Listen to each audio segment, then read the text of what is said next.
Assalamu alaikum students. Now we are going to discuss about question number 6, and it involves factorial.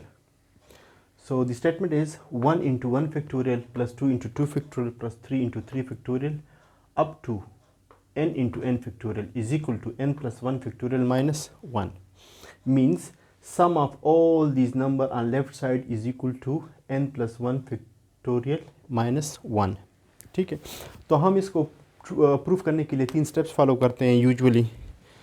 तो step number 1 में हमारे पास ये है n is equal to 1। हम इसमें n जो है ना, जो नंबर ऑफ टर्म्स है 1 लेंगे। तो फर्स्ट टर्म यहाँ पे क्या है 1 into 1 factorial, right. And left right side पे जहाँ पे n है, क्योंकि हमने n 1 लिया है फर्स्ट टर्म, तो यहाँ पे हम n की जगह पे 1 पुट करेंगे। तो ये हो जाएगा 1 प्लस 1 फैक्टोरियल माइनस 1। यहाँ से देखें 1 और 1 का फैक्टोरियल 1 के बराबर है। यहाँ पे 1 प्लस 1 से 2 फैक्टोरियल माइनस 1। 1 इंटू 1 से 1 आ गया और 2 फैक्टोरियल से 2 आता है माइनस 1 इज इक्वल टू 1। तो ये ट्रू है। तो फर्स्ट स्टेप सेटिस्फाइड हो गया है, ठीक है। Excuse me. Okay, the second step is that we are going to put n is equal to k, means we are taking k terms, right? If we assume that the statement is true for k terms, then we have to prove that the statement is also true for n is equal to k plus 1 term. Means that if k terms are true, then it will be true for k plus 1 term as well. Okay, so second step में n is equal to k, right? तो हमने n में से k term लिए हैं, तो that is 1 into 1 factorial plus 2 into 2 factorial up to n into n factorial. Sorry, since we are taking k, right, so it will be k into k factorial is equal to k plus 1 factorial minus 1, right. अच्छा, अगर ये true है तो ये statement k plus 1 term के लिए भी true होगी। तो थर्ड स्टेप में हम क्या करेंगे, स्टेप 3 में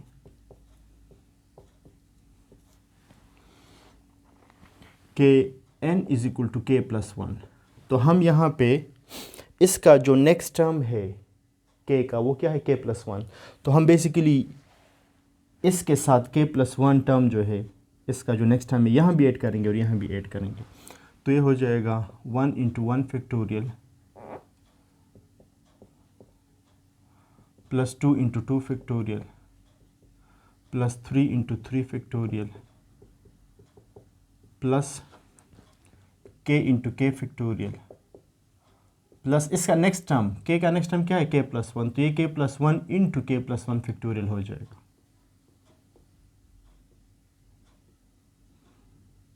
ठीक है, is equal to k plus 1 factorial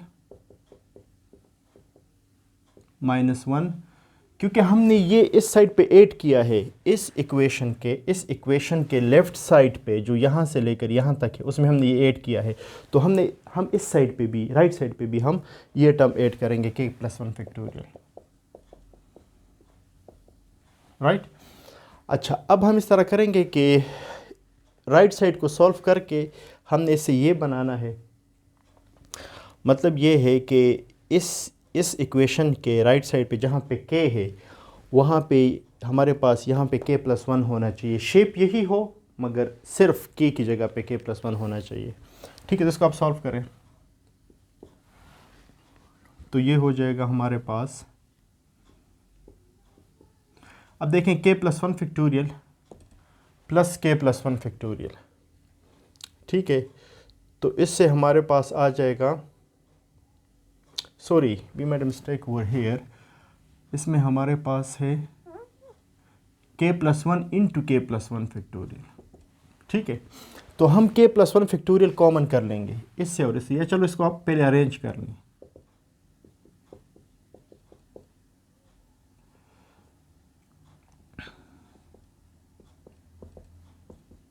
ठीक है, अब इससे हम k प्लस 1 फैक्टोरियल कॉमन ले सकते हैं, ठीक है। तो ये हमारे पास आ जाएगा k प्लस 1 कॉमन हो गया है और यहाँ पे आ जाएगा 1 प्लस, यहाँ पे k प्लस 1 फैक्टोरियल कॉमन है, सॉरी, तो यहाँ पे आ जाएगा k plus 1। k plus 1 factorial यहाँ पे मैंने कॉमन ले लिया, तो इस साइड से 1 आ गया और इधर से क्योंकि ये कॉमन चला गया तो k प्लस 1 रह गया है -1। ठीक है, तो ये हो जाएगा k प्लस 1 फैक्टोरियल और यहाँ पे k प्लस 2।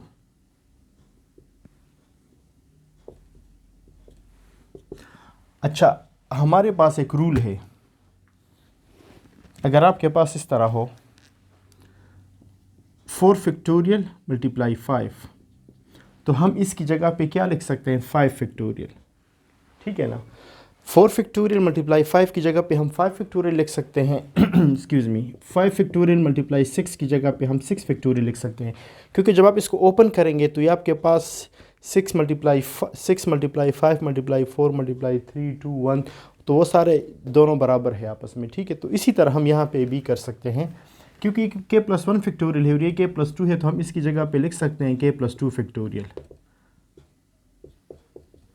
इस तरह की एजम्पशन को यूज़ करके, ठीक है, क्योंकि ये जो टर्म है ये इसका नेक्स्ट टर्म है, तो हम इसका फैक्टोरियल लिख सकते हैं। इस तरह 4 का नेक्स्ट टर्म क्या है, 5, और फैक्टोरियल 4 के साथ है, तो हम 5 पे फैक्टोरियल डाल के इन सब को कंबाइन कर सकते हैं। तो सेम एजम्पशन हमने यहाँ पे यूज़ कर ली है। ठीक है, अच्छा, इस तरह के शेप मिलाने के लिए हम क्या करेंगे, इसको आप लिख लें k प्लस 1 प्लस 1, ठीक है, और factorial -1।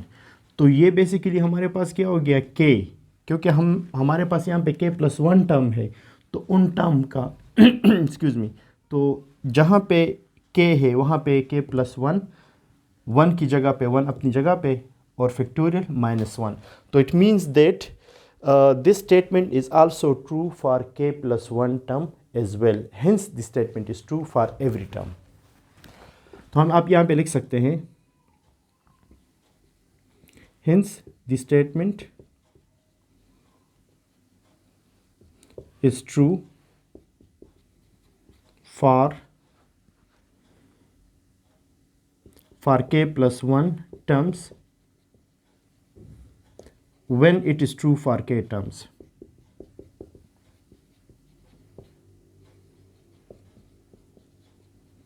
Hence the statement is true for every term belong to natural number. Therefore, the statement is true for all n belongs to natural number। ठीक है स्टूडेंट्स, अगर कोई क्वेश्चन हो तो आप काइंडली कमेंट में पूछ सकते हैं।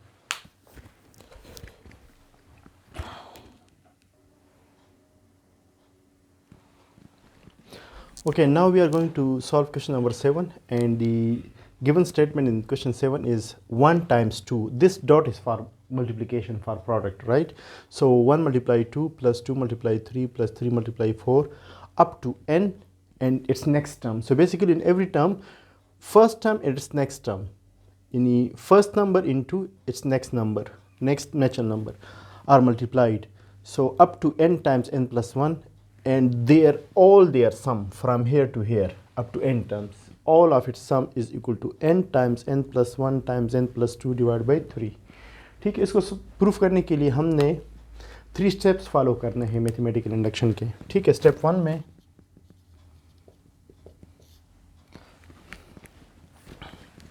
n इज इक्वल टू 1, यानी अगर हम n की जगह पे 1 लेते हैं, इसका मतलब ये है कि हम सिर्फ पहला टर्म लेते हैं।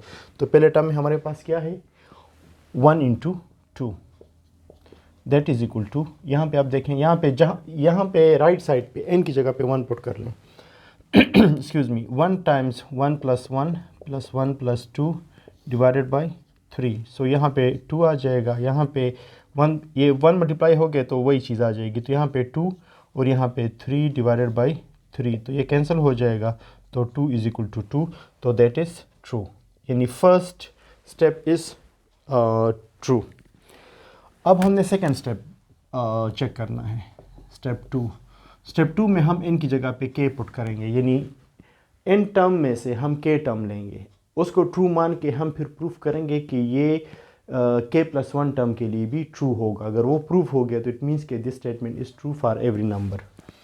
Okay, so it will B, जहाँ पे n है वहाँ पे k पुट करें, 1 × 2 + 2 × 3 up to k × k+1 is equal to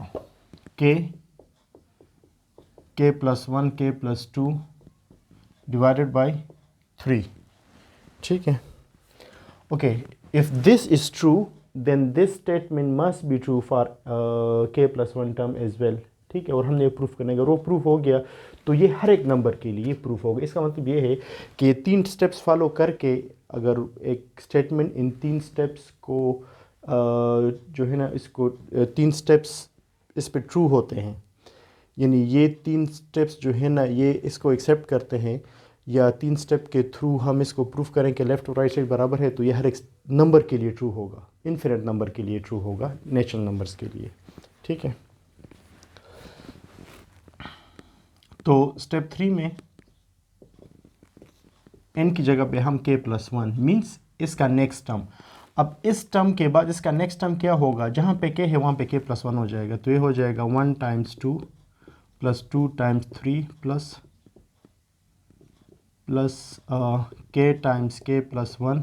अब इसका जो नेक्स्ट टर्म है k का वो हो जाएगा k+1, और इसका नेक्स्ट टर्म यानी k की जगह पे k+1 आ जाएगा, इज़ इक्वल टू, ये वाला साइड लिखें, k+1 k+2 डिवाइड बाई 3, क्योंकि हमने देखो यहाँ से लेकर यहाँ तक ये k टर्म्स है और ये कौन सा टर्म्स है, k+1 term.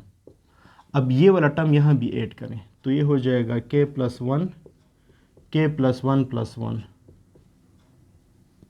Divided by, sorry we don't have to divide by anything. ठीक है स्टूडेंट्स,